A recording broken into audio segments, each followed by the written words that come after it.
La nuit, quand tout est noir dehors,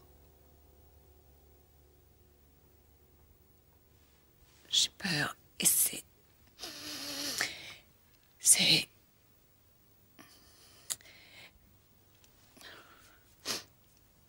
terrible pour moi de me trouver toute seule. Je fais des cauchemars.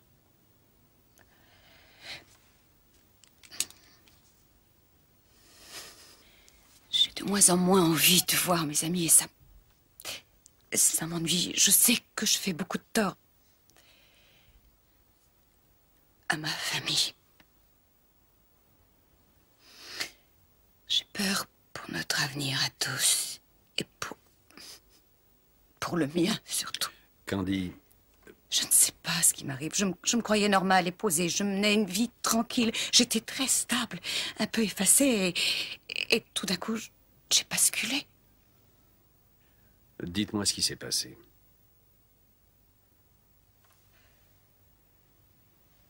Plus rien ne me semble solide. Je doute de tout. Racontez-moi ce qui s'est passé.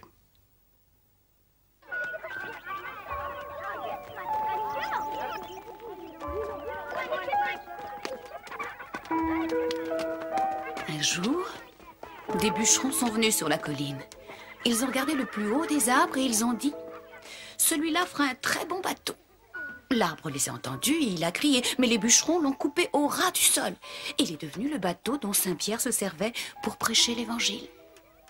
Et les bûcherons sont revenus peu après pour le deuxième arbre. Ils l'ont regardé et ils ont dit entre eux « Celui-ci pourra faire une belle écurie ». Et l'arbre les implorait « Non, non !» Mais ils l'ont abattu aussi. Et l'arbre est devenu l'étable où est né le petit Jésus. Les bûcherons sont encore revenus sur la colline et le troisième arbre criait encore plus fort. Mais sans l'écouter, les hommes l'ont coupé à son tour pour en faire une horrible croix, la croix de Jésus. Et cette croix est toujours dressée pour l'exemple. Elle nous rappelle que ce que nous sommes n'est pas toujours ce que nous aurions voulu pour nous-mêmes, mais ce que Dieu a voulu pour nous. Ah, les filles m'ont harcelée ce matin pour que je laisse Meg rester là-bas encore ce soir. Bon, alors il faut que j'aille chez Peggy prendre le maillot de Meg et en me dépêchant, j'aurai peut-être le temps d'aller acheter des cartes d'anniversaire. Ça t'ennuie? Non, non, vas-y. Merci. Alors à tout à l'heure. Tu n'oublies pas l'émission de midi. Non, aucun problème. Jamais je la manquerai.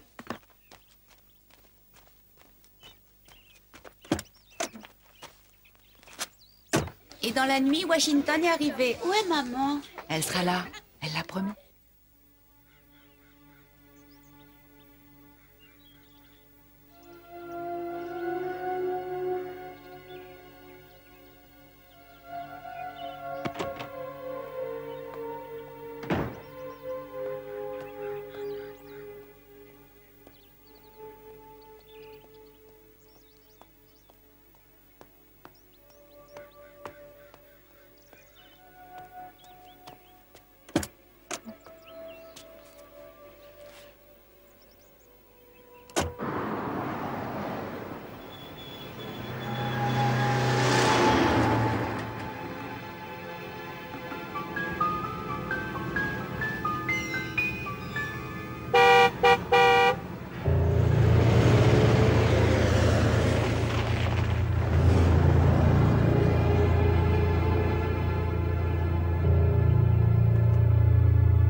émission, maman.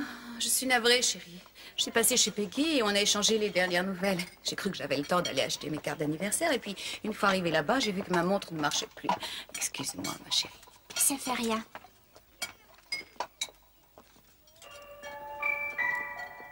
Où étais-tu passé? Je t'ai gardé de quoi manger. Je suis allée chez Peggy et on s'est mis à parler de tout. J'ai regardé ma montre et j'ai cru que j'avais le temps d'aller chercher mes cartes au magasin. J'y suis allée sans me presser et quand je suis arrivée au parking du centre, j'ai vu que ma montre ne marchait plus et je ne suis même pas entrée. Ça m'embêtait parce que je voulais voir ce programme. Maman, il fallait nous emmener pour acheter les cartes. Je sais, mon chéri, on ira après déjeuner. C'est le maillot de Meg qui m'a mise en retard. Ça fait rien. Oh, mon chéri, ta maman a dit que tu n'aimais pas nager sous l'eau. Alors elle m'a donné des bonbons pour toi.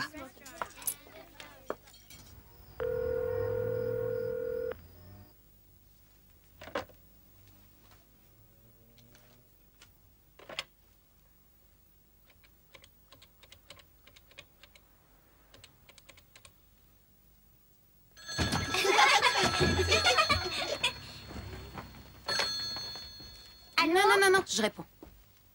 Allô? Laisse maman. Candy, c'est Stan. Ah, bonjour, Stan. Tu as vu Peggy? J'essaie de la joindre depuis des heures, mais elle ne répond pas. On dirait que tu appelles de très loin. Où es-tu? Dans le Minnesota, en voyage d'affaires. J'ai appelé Peggy plusieurs fois sans réponse. Ça m'inquiète. Est-ce que tu lui as parlé aujourd'hui? Oui, je l'ai vue ce matin quand j'ai pris le maillot de Meg. Et elle allait bien quand tu l'as vue? Parce qu'elle n'aime pas que je la laisse seule. Oui, elle allait bien. Elle m'a donné des bonbons pour Meg et elle m'a dit que la petite nageait sous l'eau seulement si elle avait un bonbon en échange. Tu ne sais pas quels étaient ses projets? Jim Ramsey dit que sa voiture n'est pas dans le garage. Elle est peut-être chez une amie? Non, il ne serait pas resté, pas aussi tard. Elle a peur la nuit. Je peux peut-être faire quelque chose pour toi. Je peux faire un saut en voiture. Non, c'est pas la peine. Je vais appeler les voisins. Bon, mais j'irai si tu veux. Merci, au revoir. Au revoir. Qu'est-ce qu'il y a? Stan est inquiet parce que Peggy n'est pas rentrée. Elle est peut-être allée voir un film. Non, elle est très peureuse. Elle sort jamais seule le soir. Elle devrait déjà être couchée. Ah, Jim. Je n'arrive pas à avoir des nouvelles de Peggy. Vous ne voulez pas aller voir ce qui se passe? D'accord, restez en ligne. Alors, qu'est-ce qu'il y a? J'en sais rien, Blanchie vient d'appeler et il nous a demandé d'aller jeter un coup d'œil chez lui. Je connais à peine ces gens-là, moi.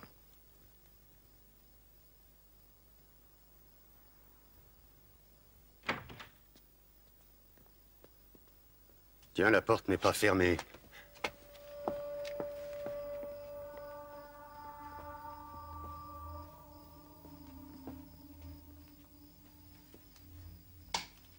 Peggy?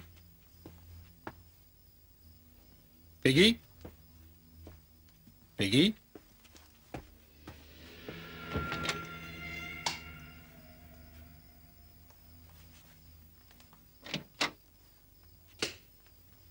Oh non. Qu'est-ce qu'il y a? Quoi? Mais où est-il? Dans l'autre pièce, je crois. Venez par ici.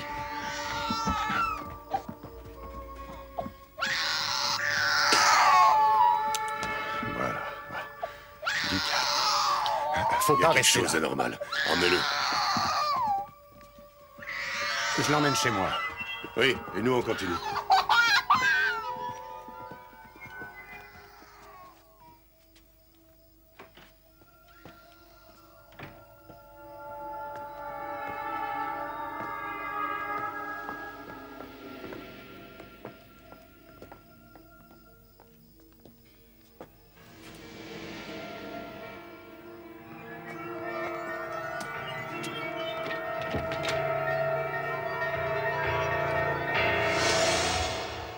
Oh, mon Dieu.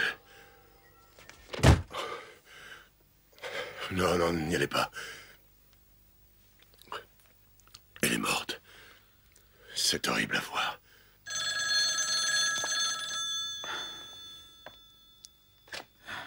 Oui, allô? Vous l'avez trouvé? C'est terrible. Mais le bébé est indemne.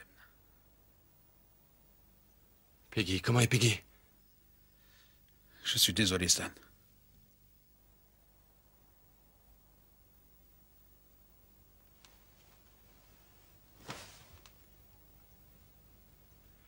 Qu'est-ce qui s'est passé? Oh, c'est bien le moment. Allô? J'avais peur et j'avais bien raison. Peggy est morte.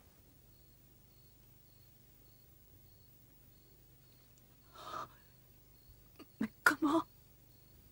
Une balle, je crois. Les voisins l'ont trouvée. Je savais qu'elle était préoccupée ces derniers temps. Ça la tourmentait d'être enceinte. Comment va Alison? Mais jamais j'aurais cru qu'elle ferait une chose pareille. On n'avait même pas d'arme à feu. Comment va Alison? Elle va bien. Tu veux bien garder Meg un moment? Ne lui raconte pas ce qui s'est passé, j'aime mieux le faire. Je sais pas quoi dire. Il faut que je raccroche. Il faut que je raccroche.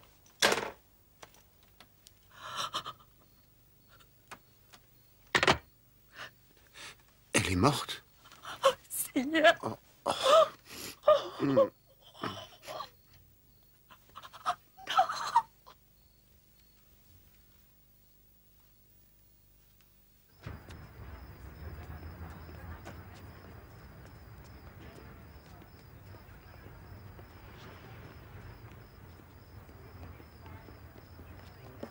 Les voilà qui arrivent. Alors, du travail pour moi? Oh oui, docteur, du travail pour vous. Par ici.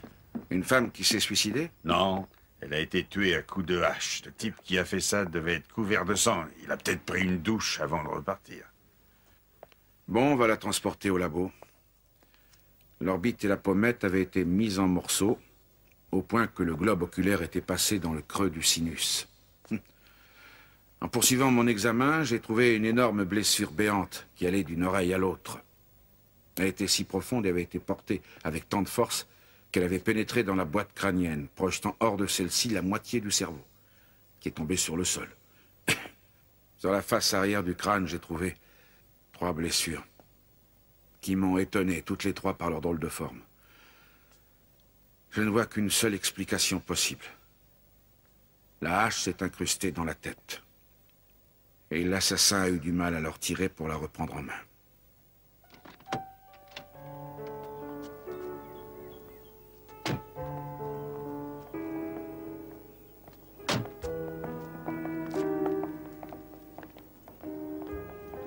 Ma chérie. Oh, Stan. Tu veux entrer une minute? Tu comprends, Meg? Est-ce que tu comprends? Qui est-ce qui va s'occuper de nous? Il faudra qu'on se débrouille tout seul. Comment on va faire pour manger?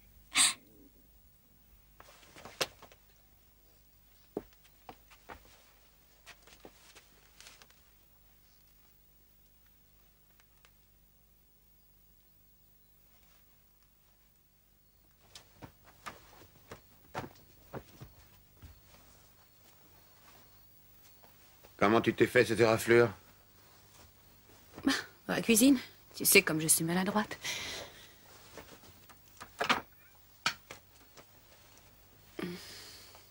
Bonne nuit. Bonne nuit.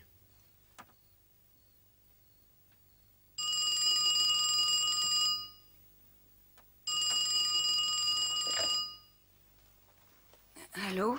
Tandy, c'est Stan. Je te réveille? Non, non, c'est rien. Je crois que tu dois le savoir, j'ai dit à la police que tu étais venu ici. Je suppose qu'ils vont venir te voir pour t'en parler. Entendu, merci. Bon, au revoir.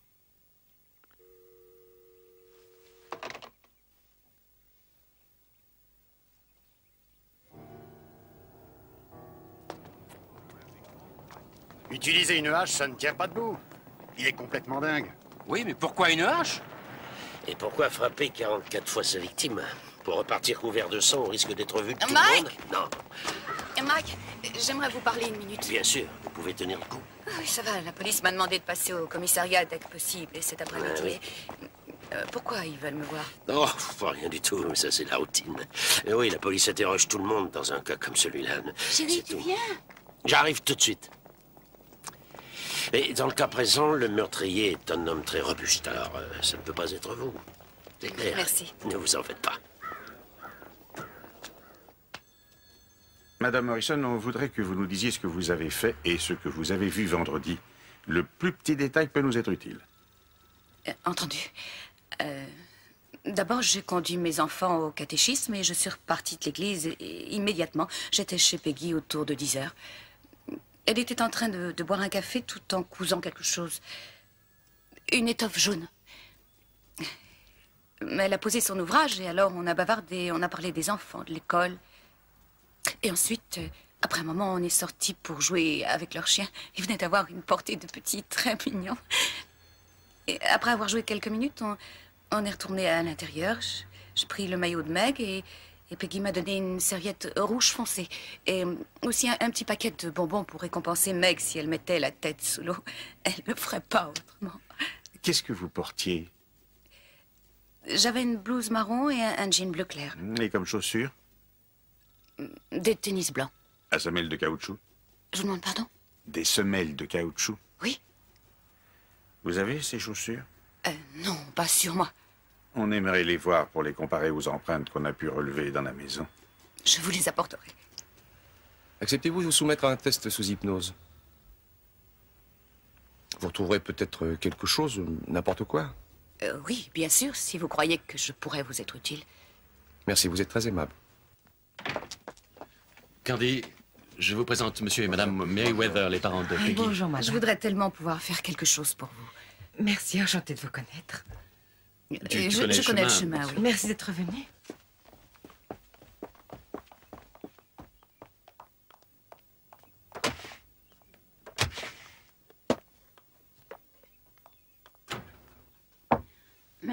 Candy, il faudrait porter ça dans le congélateur de la pièce du fond et... Je n'ai pas le courage d'y aller, moi. D'accord. Ne vous occupez pas de ces chiens. Chaque fois qu'on entre dans cette pièce, ils aboient comme ça. Alors je les fais partir.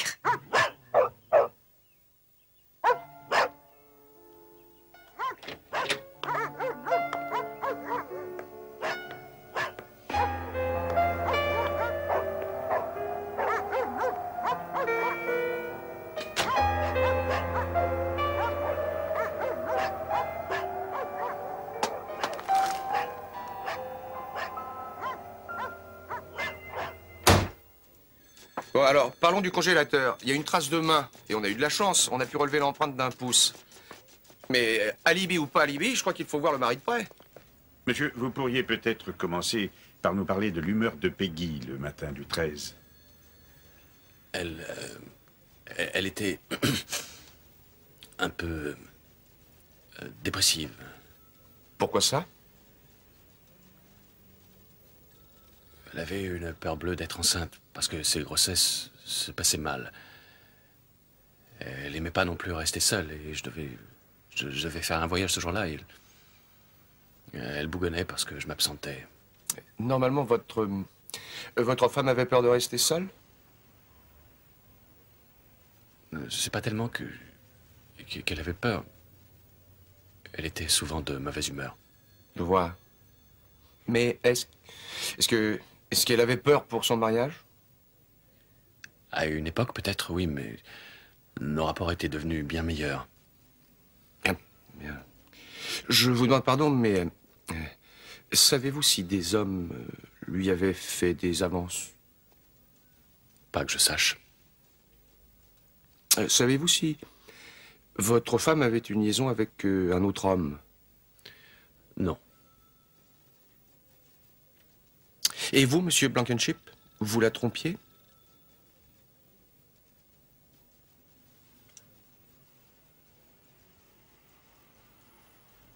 Oui. Ah. avec Candy Morrison.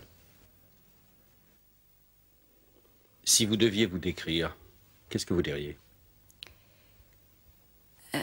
J'aime rendre service, m'occuper des fleurs de l'église, des œuvres pour les pauvres. J'aime bien prendre soin des malheureux, comme recueillir un chaton abandonné et le nourrir jusqu'à ce qu'il se débrouille sans moi. Je suis bonne cuisinière, bonne épouse et bonne mère. Vous vous décrivez par rapport aux autres. Ce que je voudrais savoir, c'est ce qui vous rend heureuse, vous. Mes enfants, Dieu, mon mari, c'est ce qui compte pour moi. Et vous? Vous ne comptez pas pour vous-même? Non. On ne m'a pas appris ça. Alors, qu'est-ce qu'on vous a appris? Qu'est-ce qui devrait faire votre bonheur? Je vous l'ai dit. La santé, le mariage, l'amour, une jolie maison avec un mari agréable, la foi en Dieu. Ce bonheur, vous l'avez trouvé? Oui. Alors, si la vie vous a comblé, pourquoi avez-vous une liaison avec Stan Blankenship?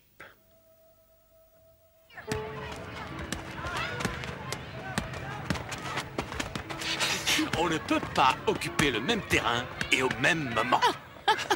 En fait, je n'avais jamais été attirée par ce garçon. Puis brusquement, tout a changé. Et j'ai eu envie de lui.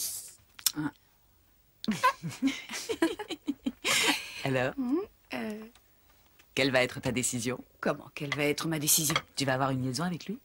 Ah oui, oui, je vois très bien ce qui va se passer. Je vais avoir un amant, en plus de la maison, de mes œuvres, du travail à l'église et tout le reste.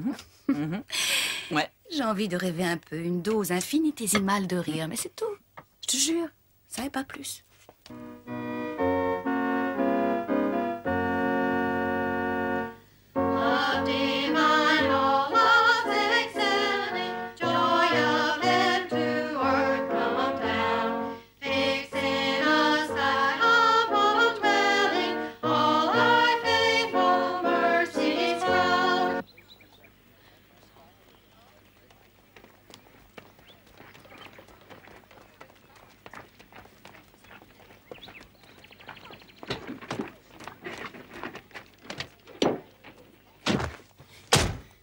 Stan, je voudrais te parler de quelque chose qui me trouble. Oh? Je me sens attirée vers toi et je n'arrive pas à m'en empêcher, alors je voulais te l'avouer. Je sais pas trop quoi dire. Oui, j'y pense même en dormant, alors il fallait que je te le dise pour me sentir en paix.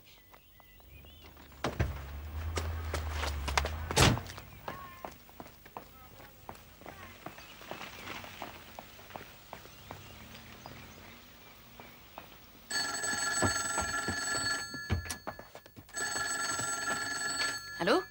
Allô, Candy? C'est Stan. Ah, bonjour, comment vas-tu? Bien, merci, ça va. Dis donc, il faut que j'aille à Alette demain. On pourrait peut-être déjeuner ensemble? Et parler de ce que tu m'as dit. Oui, très bien, où on peut se voir? Je te propose le salon de thé qui est derrière le parc de stationnement. À 1h? 1h, parfait. À demain. À demain. Je crois que le plus important pour moi actuellement, ce sont mes cours de narration. J'adore écrire ces petites histoires. Ah oui, et de quoi il parle? Oh, de n'importe quoi. J'aimerais découvrir le vrai moi-même. Peggy devrait le faire aussi. Tu crois? Elle ne quitte pas la maison de la journée. Elle attend que le bébé vienne au monde. Oh, c'est pareil pour toutes les femmes enceintes. Mais elle a changé après la naissance de Meg. Ouais, c'est incroyable. Et elle a changé en quoi? Eh bien, elle a toujours mal quelque part, tu vois. Au moment où une chose va mieux, une autre la préoccupe. Je ne le savais pas. J'ai toujours peur de ce qui va arriver. Tu es juste l'opposé, c'est assez drôle. Toujours en forme, toujours remuante, facile à vivre. Je vais te dire quelque chose, tu me comprendras mieux. Mon père était dans l'armée, jamais il ne restait en place plus d'1 an. Et j'ai appris très jeune que les ennuis ne doivent pas nous abattre le moral. Et s'ils le font, on ne doit jamais le laisser voir.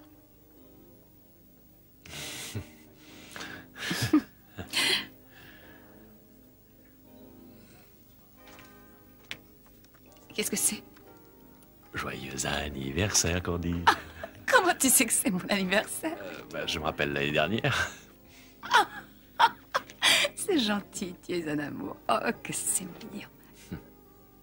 Tant mieux si ça te plaît. Et si on tombait vraiment amoureux, il faut tout faire pour l'éviter. Je sais, je pense exactement comme toi. Je ne veux faire souffrir personne. Oui, il faut qu'on y réfléchisse. Oui, il faut qu'on y réfléchisse. Mais je dois être bien claire. Je ne sais pas si on finira par coucher ensemble, mais j'avoue franchement que j'en ai très envie. Je sais. Je sais. On pense la même chose.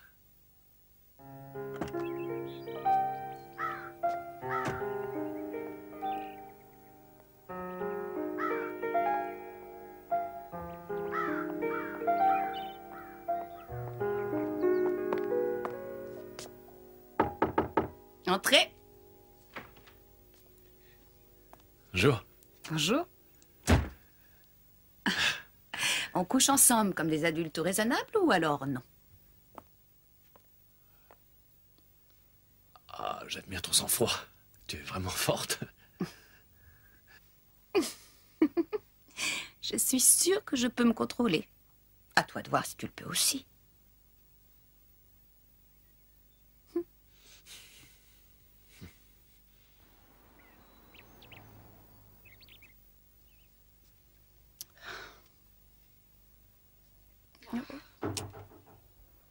C'est ouvert?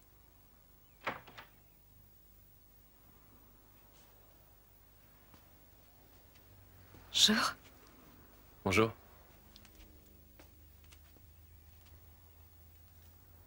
Oh. J'ai préparé le déjeuner.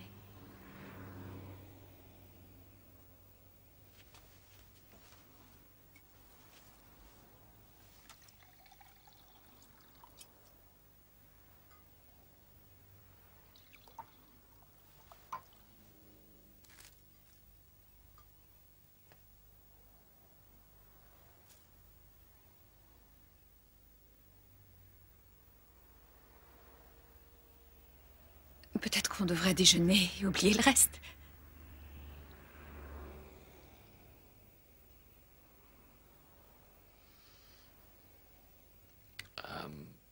Tu veux qu'on reste assis ici? Oui, j'aimerais.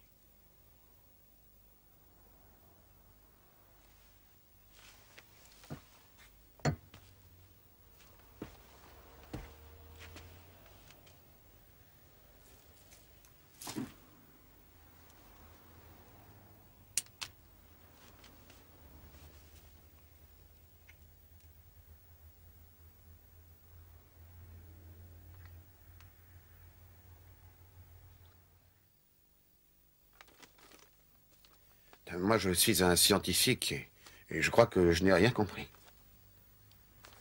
Je pense que c'est bien, mais enfin, ça me dépasse. C'est peut-être de l'imagination. Seigneur. Oui. Je n'ai pas besoin d'imagination pour t'aimer.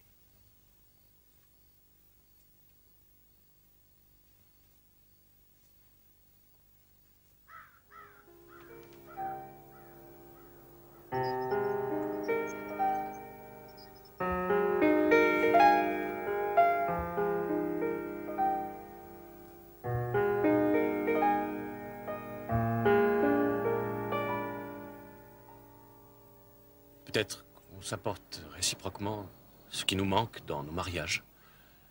Et peut-être qu'on pourrait vérifier comment on le supporterait si on cessait de se voir quelques semaines. Après, on verrait bien.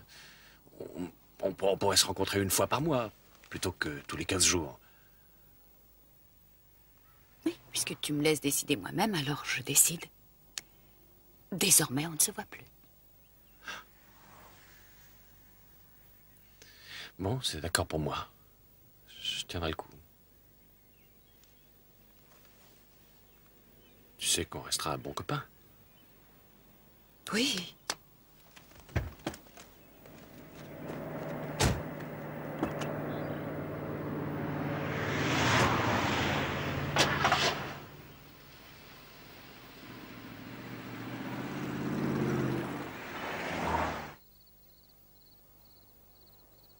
Tu veux regarder la télé? Non. Non, non, merci.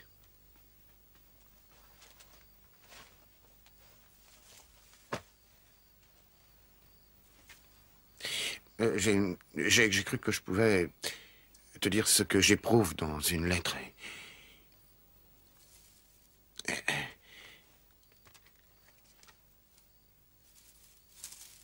Je veux pas te gêner, je vais m'asseoir tout seul là-bas pendant que tu lis. Tu pourras me rejoindre après si tu veux.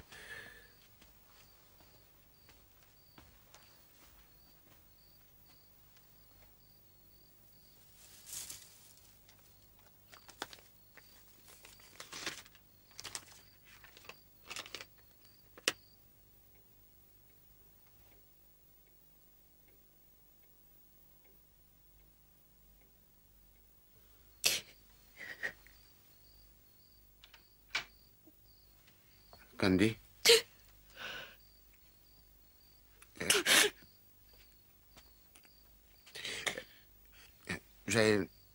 J'ai trouvé les lettres de Stan dans le tiroir de ta commode.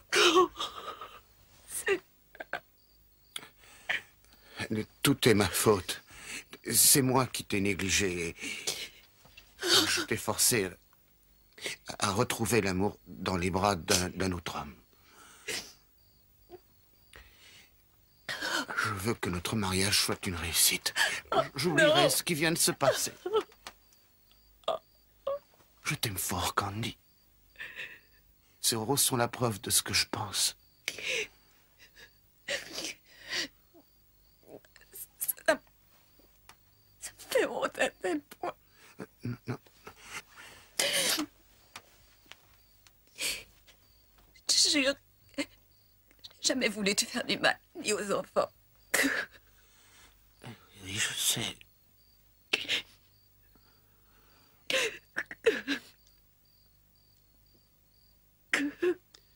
Pourquoi avez-vous honte? À cause d'Ed, j'ai commis un adultère. Auriez-vous eu honte si vous n'aviez pas été surprise? J'avais trompé Ed. C'était mal. Il n'y a pas de quoi être fier de moi. Vous ne pensiez pas à Ed quand vous alliez rencontrer Stan. Votre vie était monotone et vous cherchiez de la distraction. Vous ne pensiez qu'à vous-même. Vous m'avez dit que vous vous considériez comme une bonne mère et une bonne épouse. Cette liaison ne s'accorde pas avec l'image que vous m'avez donnée de vous. Je ne suis pas parfaite. Mais je ne suis pas méchante. N'est-il pas possible que le véritable vous, l'être que vous êtes au fond, soit plus compliqué que le simple idéal qui vous tient à l'esprit? Si vous permettez, Madame Morrison, nous passons en revue les amis de la victime et de sa famille. Oui, je comprends. Je ferai tout mon possible. Merci. C'est embêtant, mais c'est indispensable.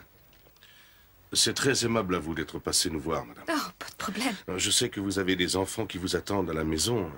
Nous allons tout faire pour vous garder le moins longtemps possible. Je suis à votre disposition. Merci. Je dois vous poser des questions personnelles, si ça ne vous ennuie pas. Non, non, pas du tout. Bien. Madame Morrison, qu'éprouvez-vous pour votre mari? Je l'aime. Avez-vous des problèmes sérieux dans votre mariage? Non, ça marche bien. Est-ce que l'un de vous deux trompe l'autre? Je suis sûre de mon mari. Et l'est-il de vous? Je l'ai trompé. Avec qui?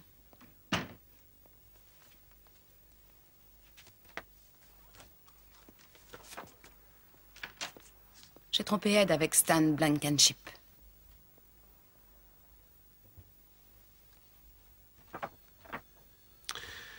Madame, vous pouvez le constater, nous n'employons pas une tactique qui puisse vous faire peur ou vous attirer dans un piège. Mais vous devez être honnête au sujet de cette liaison avec Stan Blankenship. D'accord. Étiez-vous furieuse contre Stan? Parce qu'il voulait arrêter les frais. Non, je savais que ça finirait. Mais vous avez tué Peggy Blankenship, c'est vous? Non. Non, c'est complètement fou. C'est vous, hein? Vous êtes une meurtrière. Peggy Blankenship était votre amie, et vous l'avez frappée, et frappée, et frappée sans pitié. Vous êtes de la pire espèce des brutes meurtrières, et ça me rend malade de rester une minute de plus en votre présence.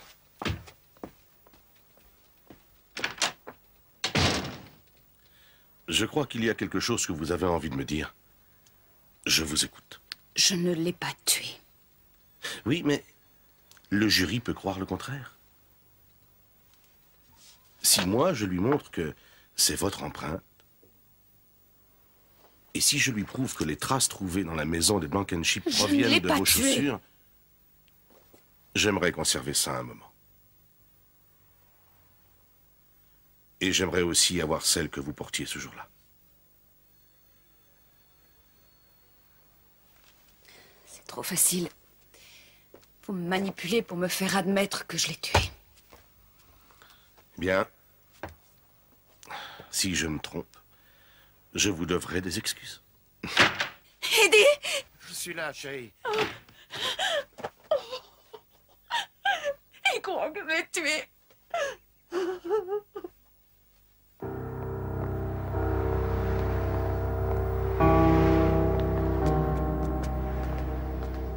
C'est peut-être moins grave que je le crois, mais la police s'en prend à moi. Il m'accuse d'avoir assassiné Peggy.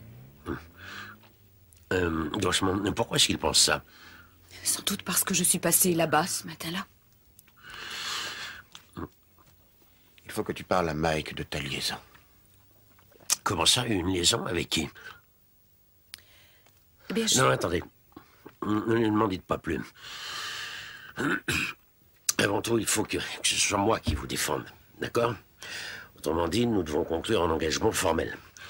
Selon les formes légales. Vous avez votre carnet de chèques. Faites un chèque de $100 à un moment. Signez-le, datez-le et précisez l'heure exacte. Ensuite, faites-moi une faveur. Portez ce chèque à ma secrétaire et restez dans son bureau quelques minutes pour me laisser le temps de m'entretenir avec Candy sans témoin. Oui, très bien. Entendu.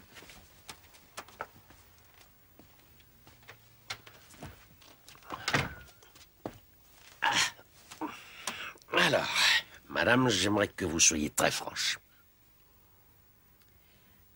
J'ai eu une aventure avec Stan Blankenship. Vous avez eu une aventure avec Stan Blankenship. Très bien, alors, il est nécessaire que vous me racontiez ça depuis le premier jour. Une minute. Si vous permettez, il serait bon que mes assistants l'entendent aussi. Oui, bien sûr. Bien.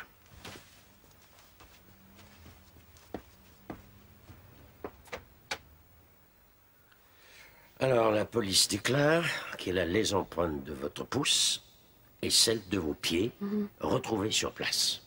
Oui. J'ai des problèmes? Oui, c'est certain, des problèmes sérieux. Je dois me montrer honnête, votre situation va être plus délicate. Bon, rentrez chez vous et ne parlez à personne, c'est clair? Ne parlez pas de la police et surtout pas au reporter. Au reporter? C'est drôle. J'ai l'impression qu'elle couvre quelqu'un. Peut-être que ce n'est pas elle. Bien entendu, c'est pas elle. Elle ne peut pas être l'assassin. Mais elle sait qui c'est. Peut-être Stan. Mais elle n'a pas d'alibi à l'heure du meurtre. Elle dit qu'elle était dans un parking de magasin. Pas de témoin. Une chose me paraît très bizarre. Elle ne semble pas avoir peur d'être accusée. J'avoue que moi, à sa place, je ne serais pas rassuré. Je comprends pas ça. Allô, Candy? Ici, c'est Mark Rivers. Je voudrais bien vous parler seul à seul. D'accord, quand? Tout de suite. Je pars immédiatement. Voilà, personnellement, je sais que vous n'êtes pas l'assassin, mais j'admets que si la police vous accuse, c'est qu'il doit avoir une raison. Tenez, si ça vous dit quelque chose, servez-vous. Merci. J'ai ouvert une autre boîte de biscuits, j'espère qu'ils seront bons. En fait, je pense que la police n'a pas assez de charges réelles pour vous inculper et qu'ils exercent une pression sur vous pour essayer de vous faire craquer. Laissez-moi votre avocat. Et à moi, il ne faut pas me mentir. Vous comprenez ça? Je viens de vous dire que je suis sûr que vous n'êtes pas l'assassin. Mais je crois que vous savez qui c'est. Alors, si vous connaissez l'assassin, si vous le couvrez, dites-le moi. Non. Alors, soyez sincère.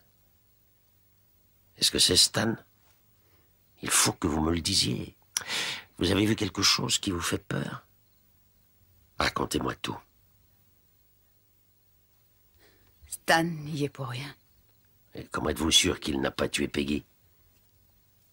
Parce que c'est moi. Quoi? Je l'ai tué.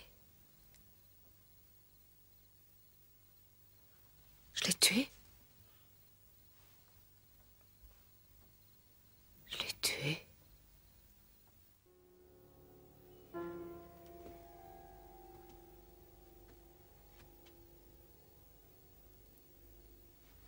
Je pense à votre mari. Vous lui avez tout raconté? Non. À votre avis, qu'est-ce qu'il ferait s'il connaissait la vérité? C'est un homme foncièrement honnête. Je crois qu'il irait le dire aux enquêteurs. Alors ne lui en parlez pas. Ne lui dites rien. Rien du tout. D'accord? Vous vous rentrez chez vous, vous ne dites rien à personne. Entendu? Oui. Une minute, j'ai pas encore terminé. Il y a autre chose. J'ai jamais plaidé une affaire criminelle. Mon domaine, c'est surtout le civil. Poursuite en dommages, intérêts, des choses dans le genre. Kevin est spécialiste, mais il n'a que 26 ans. Je tiens à ce que ce soit vous. Il y a des tas d'avocats habitués à ce genre d'affaires que je peux vous recommander. Ce serait mauvais pour mon moral. Il faut que vous y pensiez. C'est quelque chose de très important pour vous. Je vous choisis. Allô? Kevin? Ah, bonjour, Mike. Elle dit que c'est elle. Vraiment? Oui, je ne sais pas quoi penser. Parce que je la connais bien, je connais sa famille, parce qu'on va à l'église ensemble. Ça n'a vraiment aucun sens. Elle vous a raconté toute l'histoire? Oh oui, elle m'a raconté une histoire à me faire dresser les cheveux sur la tête. Vous y croyez? Non, c'est hors de question. Elle se sent coupable, bien sûr. Mais peut-être simplement parce qu'elle a couché avec le mari. Ce que je pense, c'est qu'elle a trouvé la victime morte. Elle a été sous le choc et elle s'en est prise à elle-même. Enfin bon. J'ignore ce qui s'est passé, mais je vous dis une bonne chose. On doit absolument découvrir la vérité et sans perdre de temps. Autrement, elle se fera lyncher. La maîtresse de Stan Blankenship semble impliquée dans ce meurtre après la découverte de l'empreinte d'un pouce que les policiers ont retrouvée sur la porte du réfrigérateur de la victime. Tu as touché le réfrigérateur quand tu es allé chez eux? Peut-être, je n'en sais rien.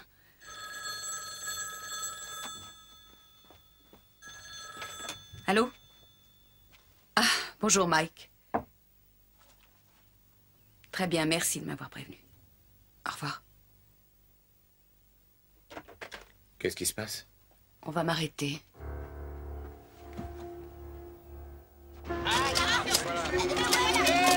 Quelle foule! Quelqu'un a dû prévenir la radio et la télé, on ne m'en avait pas parlé. Ne vous laissez pas démonter. Restez calme et ne répondez à personne.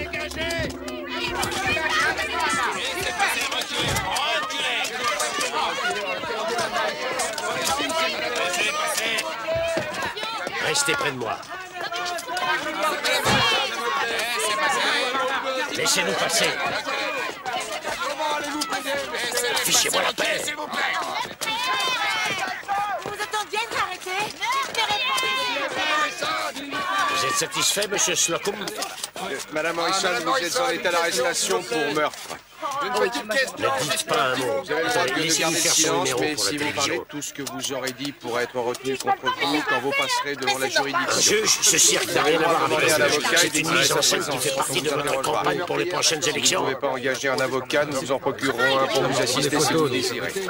Alors, finissons-en avec ces simagrées. C'est à vos droits, vous êtes libre de le faire. Si vous refusez de parler à la presse, venez avec moi. Vous ne pouvez pas l'accompagner. C'est ma cliente. Passez par la porte latérale. Ne dites pas un mot, Candy, n'ouvrez pas la bouche, ne leur dites rien. Ne laissez pas votre voiture ici. Allez-y. Madame Morrison. Je vous donne un tuyau. Vous pouvez la faire remorquer si vraiment elle vous gêne. Laissez-moi passer. Décoloration de la peau. 4 cm de diamètre.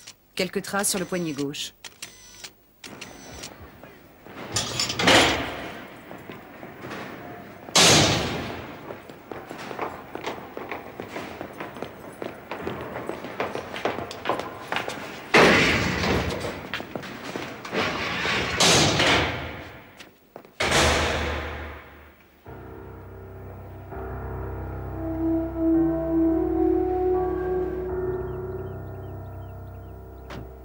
Comment allez-vous plaider?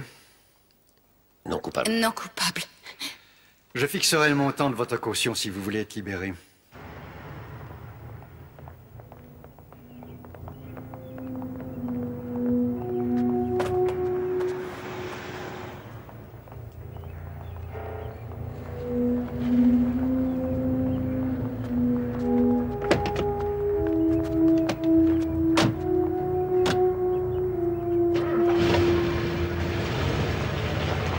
Avant de commencer, et puisque vous n'avez encore jamais été hypnotisé, une chose est absolument formelle. Si par hasard il arrivait que vous ne soyez pas tout à fait honnête et que vous vouliez tricher avec moi, si vous essayez de falsifier vos réponses par exemple, je mettrai fin immédiatement à cet entretien. Je vous abandonnerai à votre sort et je le ferai savoir à votre avocat. Est-ce que c'est bien clair? Très clair. Bon. On commence?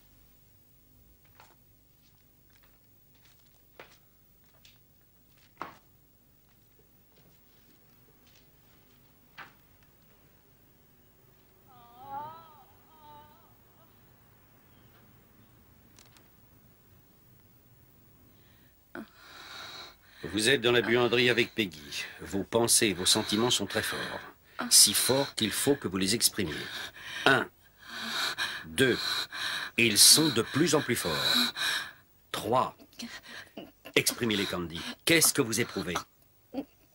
De la haine? Oui, vous la haïssez?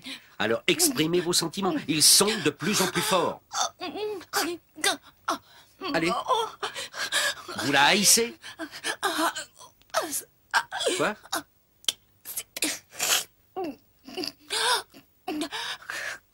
Qu'est-ce qui est terrible?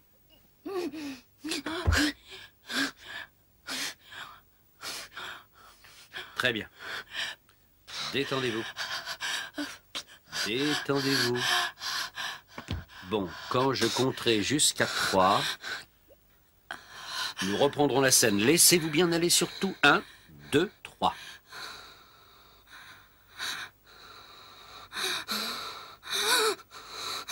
Qu'est-ce qui se passe? Il faut revivre cette scène. Qu'est-ce qui se passe? Dites-le-moi. Alors? Qu'est-ce qui se passe?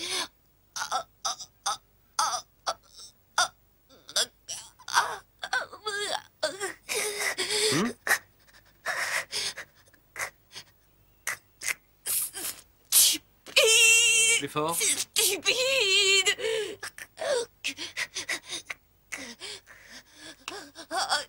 Qu'est-ce que tu veux?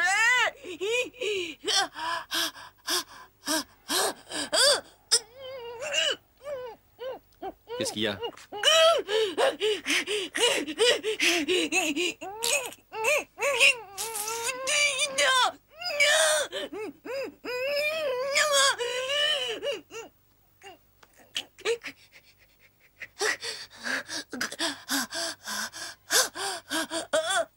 Laissez-moi aller, je veux pas de lit. Laisse-moi sortir, je veux pas de lit. Laisse-moi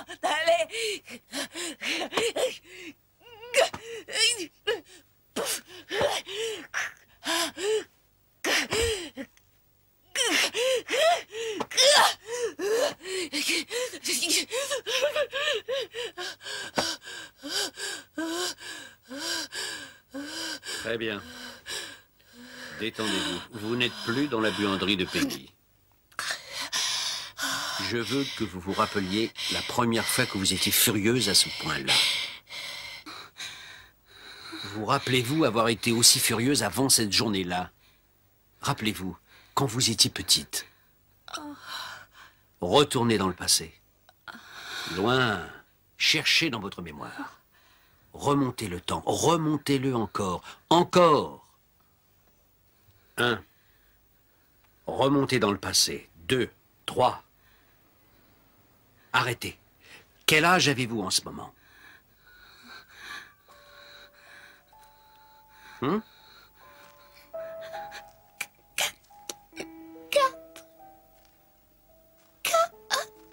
4 ans?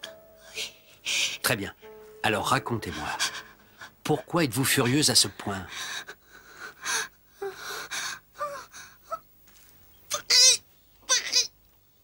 Tricher? Comment vous sentez-vous en ce moment? Mal. Qu'est-ce que vous allez faire? Je le casse. Je le casse. Casser? Le bocal. Vous allez casser un bocal?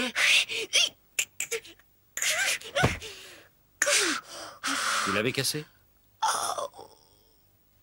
Qu'est-ce qui se passe à présent?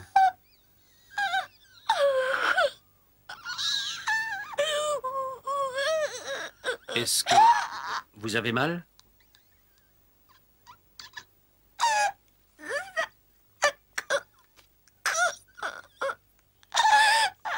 Vous vous êtes fait mal?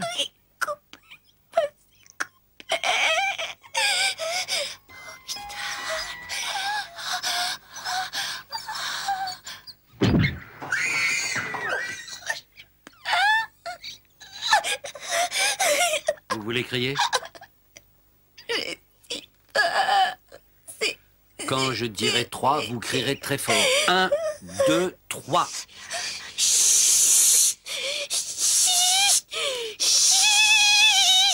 Quand je dirai 3, faites ce que vous avez envie de faire. 1, 2, 3.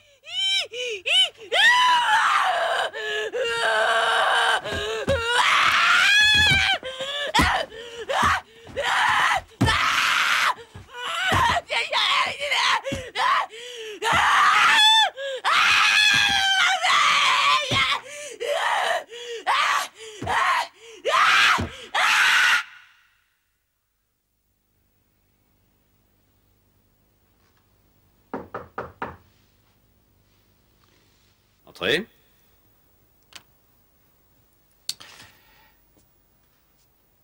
Alors, qu'est-ce que vous en pensez? C'est elle. Je n'ai pas encore tous les détails, mais c'est elle, comme elle vous l'a avoué.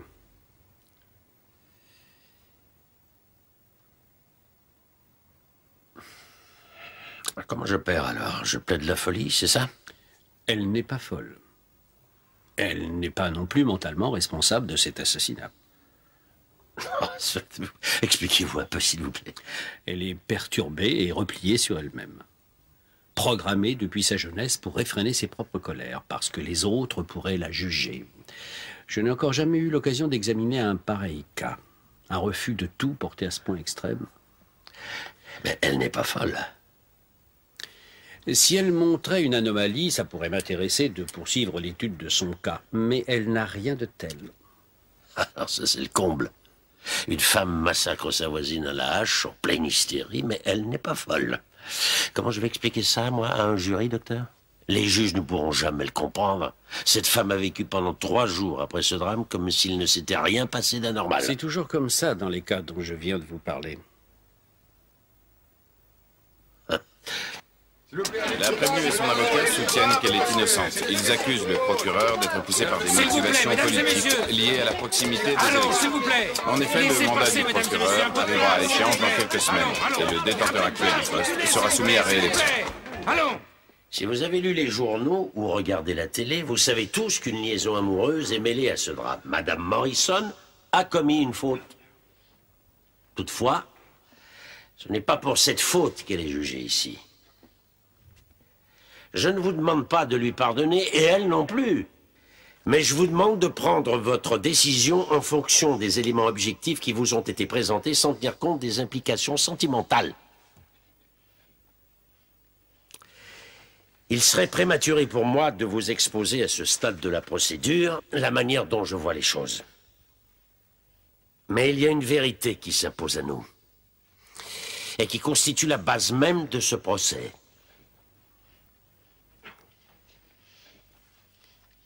Le vendredi 13 janvier 1980, Candice Morrison a tué Peggy Blankenship. Elle l'a tuée avec une hache et elle l'a fait en état de légitime défense.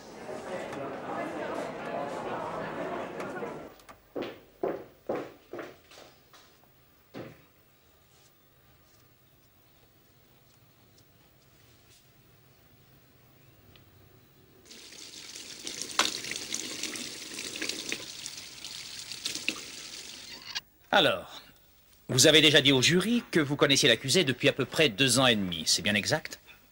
Oui. On chantait dans le chœur et on faisait partie du directoire de la paroisse. On jouait aussi dans l'équipe de volley-ball du patronage.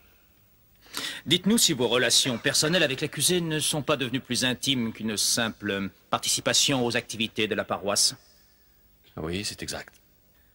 Voulez-vous dire au jury dans quelles circonstances la nature de vos relations a changé? C'était, sauf erreur de ma part, en octobre 1978. J'ai eu plusieurs conversations privées avec Candice Morrison, et au cours de ces conversations, elle m'a avoué qu'elle me trouvait très attirant. Et elle m'a demandé si je pouvais envisager d'avoir une liaison avec elle. Et tous les deux, vous avez bien eu une liaison? Oui. Et pourquoi cette liaison a-t-elle cessé? Si bien sûr c'est le cas. C'est en effet le cas. Parce que je n'aimais pas avoir à me partager avec Candy. Plus de questions, monsieur le juge. Pour l'amour du ciel, montrez de l'émotion. Vous avez l'air d'une criminelle accablée. Monsieur Blankenship, le jour de ce meurtre, vous avez eu plusieurs conversations avec Madame Morrison par téléphone. C'est vrai. Hein? Et au cours d'une de ces conversations, lui avez-vous dit que vous aviez appris que votre femme était morte d'un coup de feu? Oui, je le lui ai dit. N'avez-vous pas dit aussi à Madame Morrison que vous étiez désespéré parce que votre femme s'était peut-être suicidée? Je crois que oui, j'y ai effectivement pensé. Mais je ne me rappelle pas en avoir parlé. Et si vous y aviez effectivement pensé, c'est par suite d'une dépression que vous aviez remarquée chez votre femme le matin au moment de votre départ. Oui. Très bien.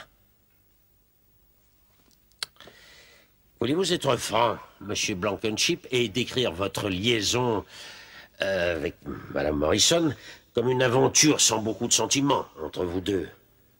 Oui.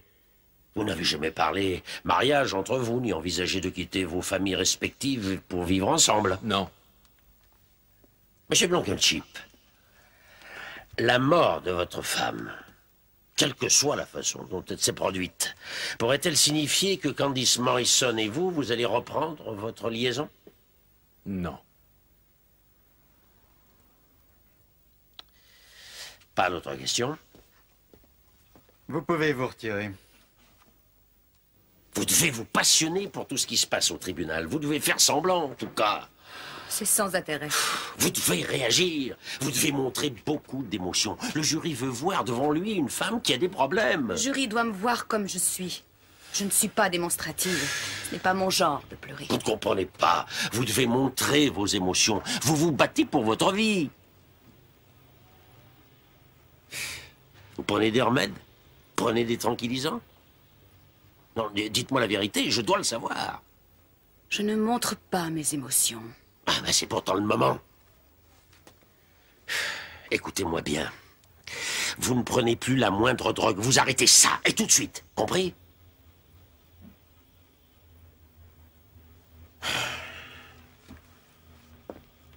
Votre petit copain Stan Blankenship, lui, il a l'air d'un fantôme à la barre.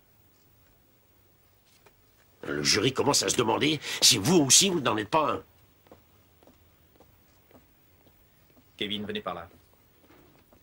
J'ai une question à vous poser. Après examen des affreuses et nombreuses blessures que vous avez exposées en détail au jury, pouvez-vous nous dire, avec un maximum de probabilité, quelle est la cause exacte de la mort de Peggy Blankenship? Bien sûr. Quelle est votre opinion? Le décès de la victime a été le résultat des graves blessures qu'elle a reçues à la tête, blessures portées par une arme à la lame tranchante. Plus de questions.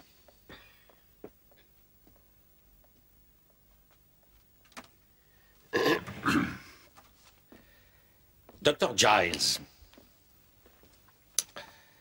lorsque quelqu'un se trouve dans une aussi horrible situation, quel effet produit la poussée d'adrénaline qu'il supporte? Ça lui dilate les yeux et accélère son rythme cardiaque. Oui. L'adrénaline fait aussi augmenter la force de résistance, n'est-ce pas? Oui, monsieur. Mais on ne peut pas la provoquer à volonté, comme on ne peut pas non plus la couper. Non, monsieur. Si vous éprouvez une peur horrible, vous ne pouvez pas la dominer d'un seul coup, comme par magie. Non.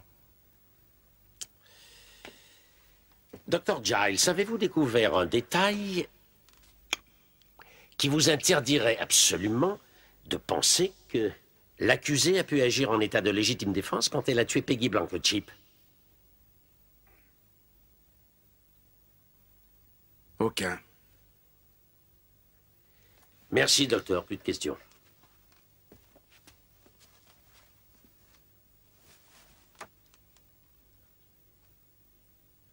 Le meurtre de Peggy Blankenship vous apparaît comme un crime qui aurait été réalisé avec beaucoup de soin.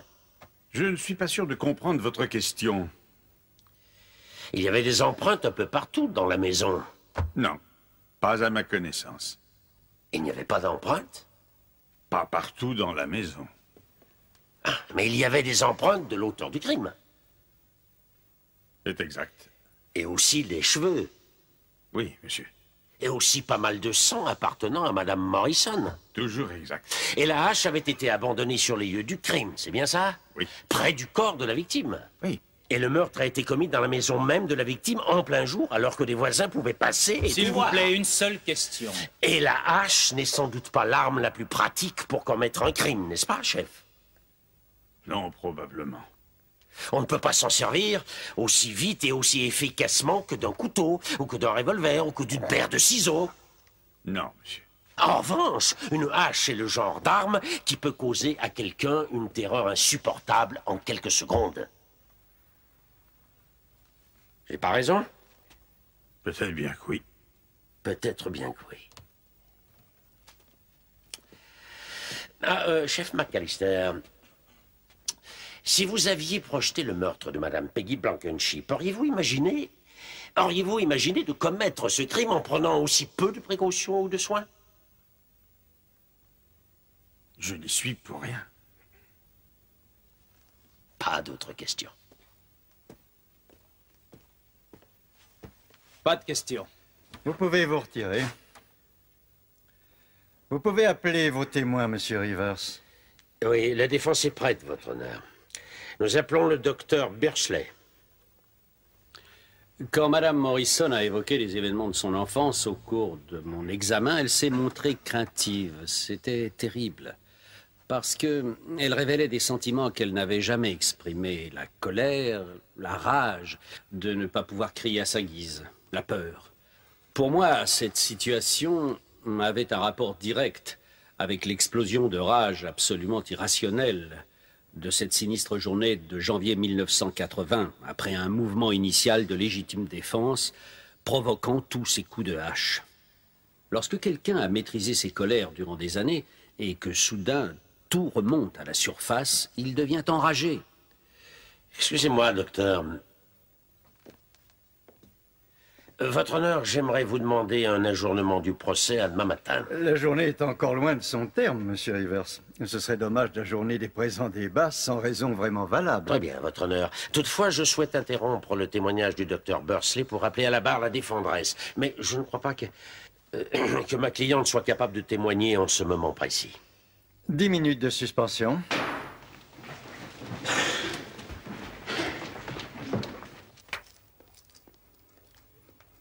Non, non, non, non. Vous devez témoigner dans 10 minutes.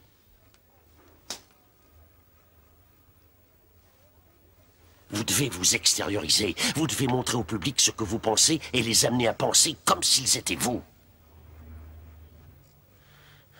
essayez de faire ça pour moi, Candy. Parce qu'autrement... autrement, le jury vous condamnera à mort.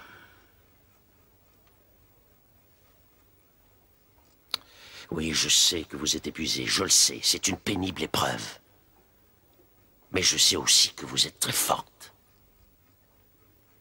Alors reprenez-vous pour vous battre jusqu'au bout et ne pas laisser tomber, jamais. Allons-y et montrez à tout le monde que vous n'avez pas peur.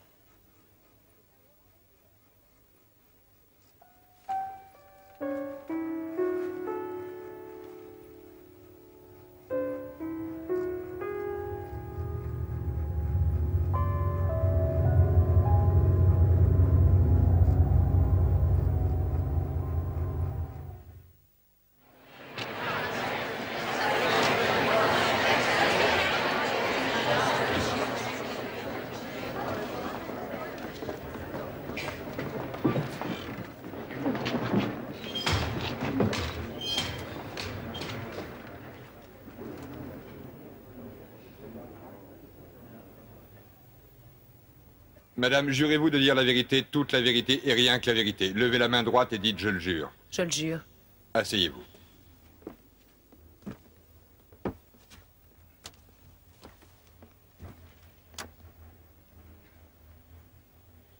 Madame Morrison.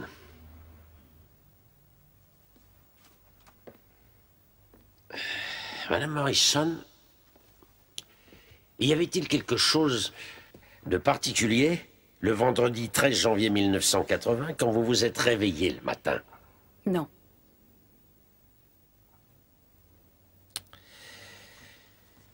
Aviez-vous fait des plans pour la soirée ce jour-là avec votre famille? Oui, nous devions aller au cinéma avec les enfants. Vos enfants le savaient d'avance? Oui, bien sûr. Sarah, ma fille de 7 ans, voulait que Meg vienne avec nous. Meg. Meg, c'est la fille de Madame Blankenship, c'est ça? Oui. J'ai été d'accord. J'ai promis de demander à sa mère. Avez-vous téléphoné à Madame Blankenship avant l'heure où vous êtes parti pour la voir chez elle? Non. Alors elle ne savait pas que vous deviez venir? Non. Bon, Madame Morrison, voulez-vous nous répéter, s'il vous plaît, pourquoi vous vous êtes déplacé pour aller voir Madame Blankenship? Je savais que Meg devait apprendre à nager, alors je suis allée prendre son maillot de bain. Et je voulais aussi confirmer qu'elle pourrait passer la nuit à la maison après le film. Très bien. Vers quelle heure êtes-vous arrivé chez les Blankenship? À peu près vers 10 heures. Ou peut-être un peu plus tôt. Vous avez appuyé sur le bouton de la sonnette ou frappé? J'ai frappé. J'ai une permission à te demander. Sarah aimerait que Meg vienne au cinéma avec nous et qu'elle couche à la maison après. Je peux emmener Meg à sa leçon de natation, ça t'évitera de le faire. Oh, d'accord, mais entre. En tout cas, je crois que ça fera plaisir à tous les enfants que Meg passe la nuit à la maison. Oui, j'en suis sûre. Tu veux boire un peu de café? Oh, non, non, merci. Où est Alison? Dans sa chambre. Elle s'est réveillée tôt ce matin, alors je l'ai recouchée pour une heure. J'aurais aimé jouer avec elle. Si c'est toi qui emmènes Meg à la piscine pour sa leçon, oui. N'oublie pas qu'elle a une sainte horreur de mettre la tête sous l'eau. D'accord. Alors, pour l'encourager, on lui donne un bonbon à la menthe comme récompense. Oui, c'est comme ça qu'on la pousse. Parfait. Puisqu'on en parle, rappelle-moi le chemin à prendre. Je m'en souviens plus du tout. Oh, c'est facile, c'est juste à côté de Parker Road. Tu entres en ville par la route, comme toujours. Je me rappelle plus le nom de la rue, mais tu tournes à droite. C'est à 200 mètres sur la gauche. C'est la 3e ou la 4e maison. Ça y est, j'ai compris. On a un bébé chien. Vous avez un bébé chien et tu ne me le montres pas? Il a déjà plusieurs semaines. Oh, j'aimerais le voir. Comment il s'appelle? Chito. Chito. Tu es très mignon, Chito. J'adore les bébés chiens. Chito.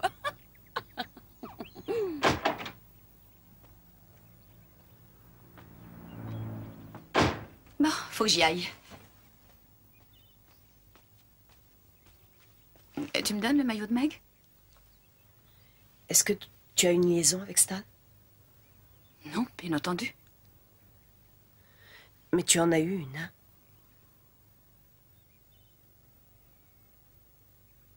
Oui, mais ça remonte tellement loin.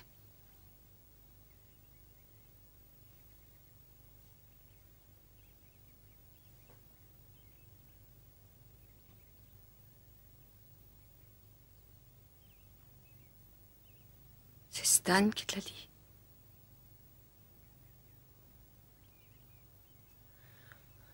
Tu veux bien m'excuser une minute, s'il te plaît?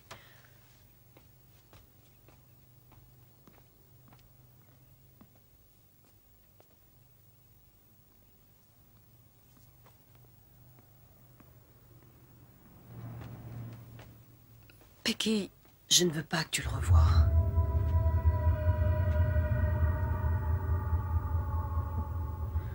Il est à moi.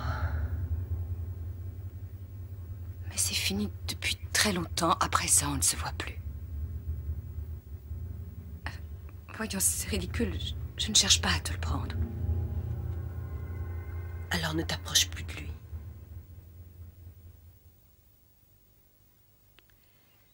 Étant donné les circonstances, je crois qu'il vaut mieux que je ramène Meg aussitôt après la fin de l'école. Non. Non, je ne veux pas te revoir aujourd'hui. Garde Meg, emmène-la au cinéma comme prévu et ramène-la demain. Je vais chercher sa serviette de bain dans sa chambre et puis tu peux aller prendre son maillot dans la buanderie.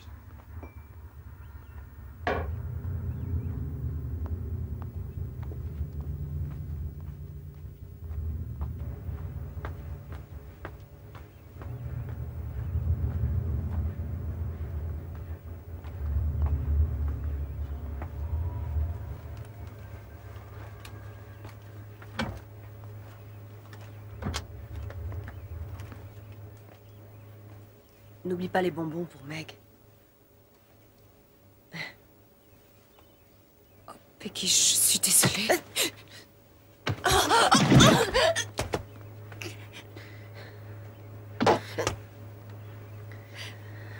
Tu ne peux pas me le prendre. Je vais avoir un autre bébé et tu ne peux pas me le prendre. Oui, c'est stupide. Je ne veux pas de Stan. Non, non, je t'en prie, arrête. Non, pas ça, c'est trop bête. Il faut que je te tue. Qu'est-ce que tu fais? Non!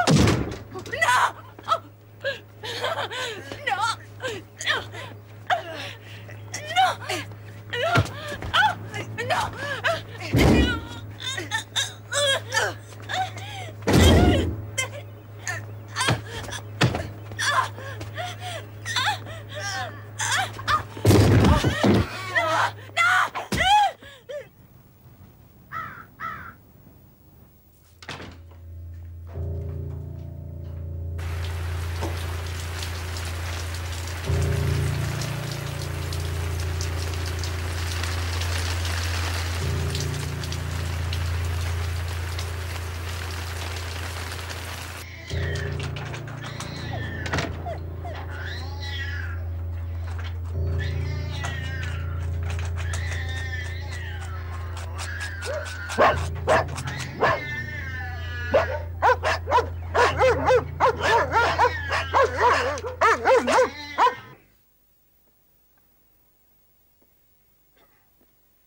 Vous devez vous montrer complètement honnête avec le jury, Madame Morrison. Vous éprouvez une vive détresse en pensant à ce jour-là, n'est-ce pas?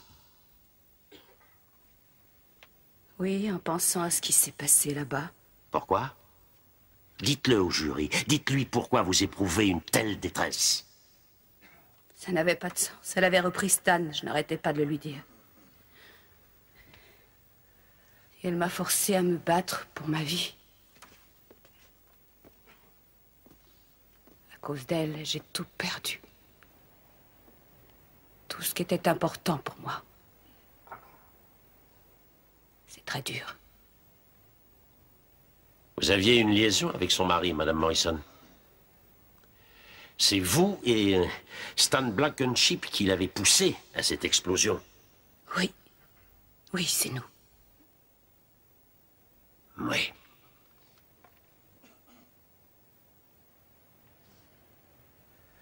En allant chez Peggy Blankenship ce matin-là, vous aviez l'intention de la tuer à coups de hache.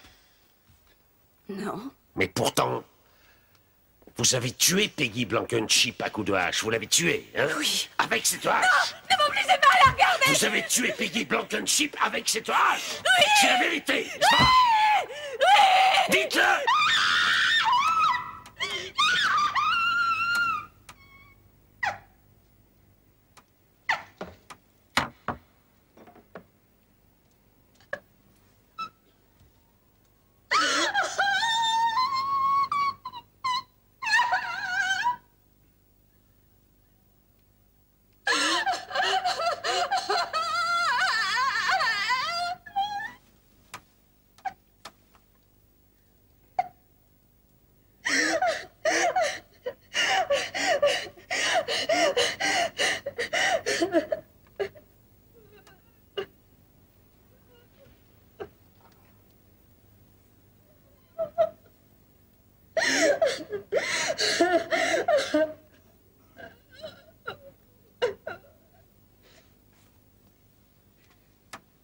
Plus de questions.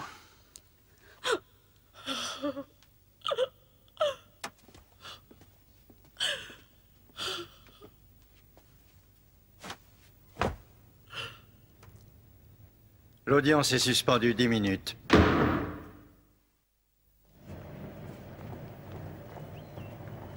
Si une personne est attaquée à coups de hache, elle a le droit d'utiliser cette hache contre son agresseur quand elle se trouve en danger. Rien de ce que nous avons entendu au cours de ce pénible procès ne contredit le fait que Madame Morrison a été attaquée et qu'elle s'est trouvée en danger. Rien ne nous permet de supposer qu'elle ne nous ait pas dit la vérité. Madame Morrison, instinctivement, a fait face au danger qui la menaçait. Et elle s'est battue de toutes ses forces, mesdames et messieurs. Et elle s'est battue pour sauver sa vie, car la survie, c'est la loi de base, la loi fondamentale qui régit toutes les créatures. Je sais que dans cette affaire, il y a des détails qui vous tourmentent. Je serais complètement fou de ne pas le reconnaître. Mais rappelez-vous bien, mesdames et messieurs, vous êtes ici pour veiller à ce que la justice soit rendue. La justice. Vous n'êtes pas là pour exercer une vengeance, ni pour essayer de satisfaire la foule et son goût du sang.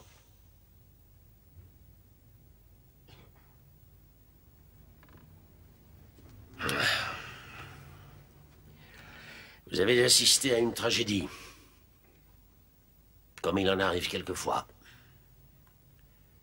Mais les faits réels et matériels ne nous apportent pas la solution parce que cette tragédie ne se résume pas en faits matériels. John Steinbeck a écrit un jour: « Il existe parmi nous des hommes qui vivent une expérience que les autres ne peuvent pas connaître. » Et peut-être que c'est le cas dans ce procès. Nous n'avons pas le moyen de sonder le fond d'une âme, ni même de tenter de le faire. C'est le type d'expérience que vous et moi ne pourrons sans doute jamais connaître, ni comprendre. Mais ce que vous devez voir, c'est que l'accusation n'a rien prouvé. Il existe en faveur de l'accusé un doute raisonnable.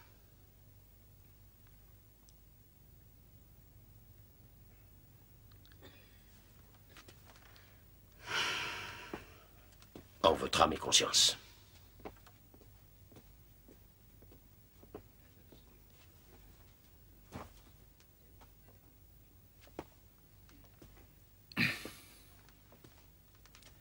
Madame Morrison doit être considérée comme ayant raconté toute la vérité devant nous.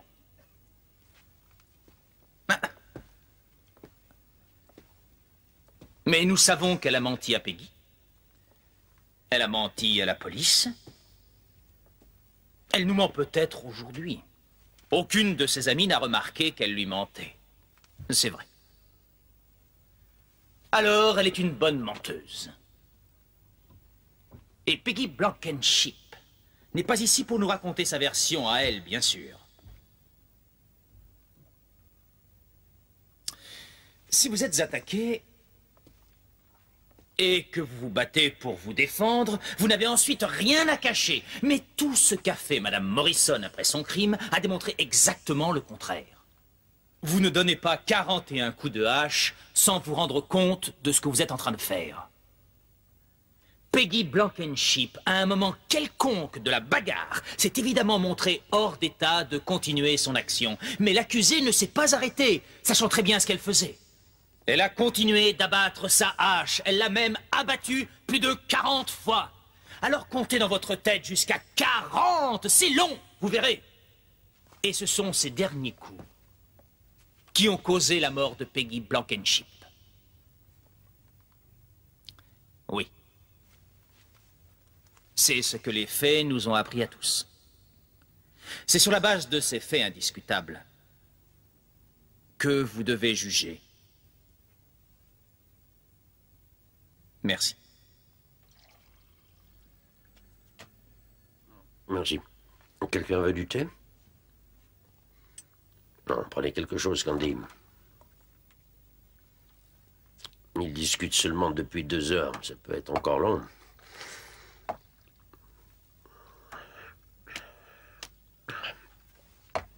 Alors, vous avez fait des projets d'avenir, tous les deux? Monsieur Rivers, le jury est prêt. Levez-vous.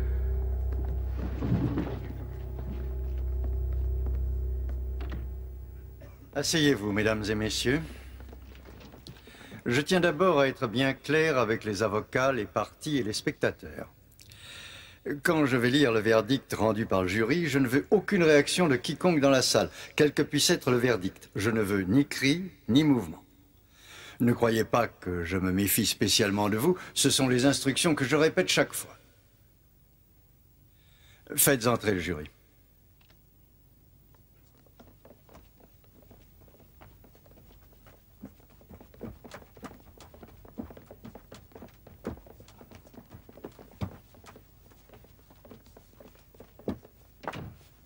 Monsieur le premier juré, avez-vous rendu un verdict?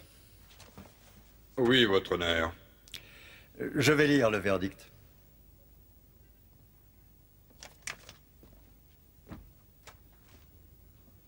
Accusé, levez-vous, je vous prie.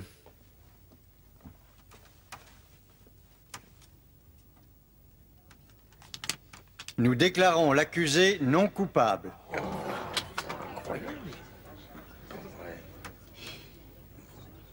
Les membres du jury qui viennent de rendre ce verdict voudraient bien me l'indiquer en levant la main droite. Pour le procès-verbal, monsieur le greffier, tous les membres du jury ont levé la main. En conséquence, l'accusé est libéré. L'audience est levée. Merci, Mike. Vous avez été formidable. Et bon travail, Mike. Félicitations, Camille.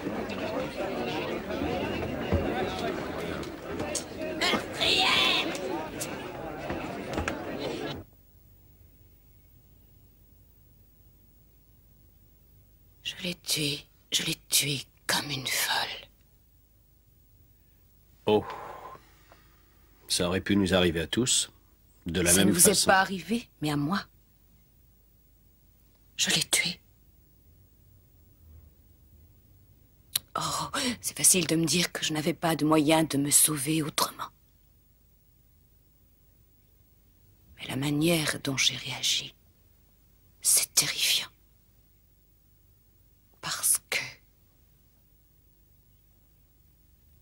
je l'ai assassiné.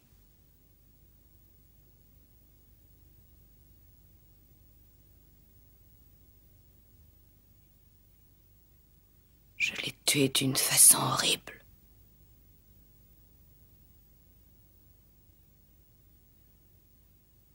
C'est affreux, ça. Pourquoi? Parce que c'est affreux. Vous voulez le cacher? J'ai essayé. J'ai essayé. Il faut que vous vous pardonniez à vous-même, comme le jury l'a fait. C'est réglé légalement, mais ça n'est pas tout.